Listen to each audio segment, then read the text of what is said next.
निफाड तालुक्यातील कसबे सुकेने गावात पेट्रोल पंपावर पेट्रोल शिल्लक नसल्यामुळे नागरिकांचे प्रचंड हाल मागील 2 ते 3 दिवसांपासून होत आहेत। सोशल मीडियावर पेट्रोल पंप बंद होणार असल्याच्या अफवांमुळे नागरिकांनी पेट्रोल आणि डिझेल पंपावर मोठ्या प्रमाणात गर्दी केली आहे। याचाच परिणाम पाहता पेट्रोल पंप चालकांकडे पेट्रोल आणि डिझेल शिल्लक राहिलं नाहीये।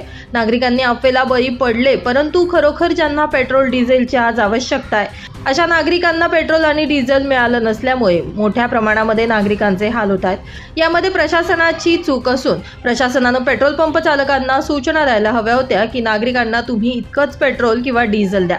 अफवा पसरल्यामुळे नागरिकांनी पेट्रोल डिझेल घ्यायला पेट्रोल पंपावर तुटून पडले, परंतु याचा परिणाम वेगळा बघायला मिळतोय।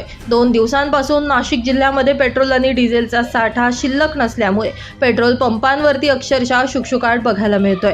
नागरिकांचे प्रचंड हाल यामुळे होत असल्याचं दिसून येत असून अजूनही प्रशासनानं पेट्रोल पंप चालकांना कुठल्याही सूचना दिलेल्या नाहीये की तुम्ही पेट्रोल आल्यानंतर प्रति व्यक्तीला इतकंच द्यावं। अशा सूचना पेट्रोल पंप धारकांना प्रशासनाकडून मिळालेल्या नाहीयेत, परंतु पेट्रोल पंप चालकांनी आता या गोष्टींचं नियोजन करण्यात यावं, म्हणजे नागरिकांचे हाल होणार नाही अशी चर्चा आता नागरिकांमध्ये होत आहे।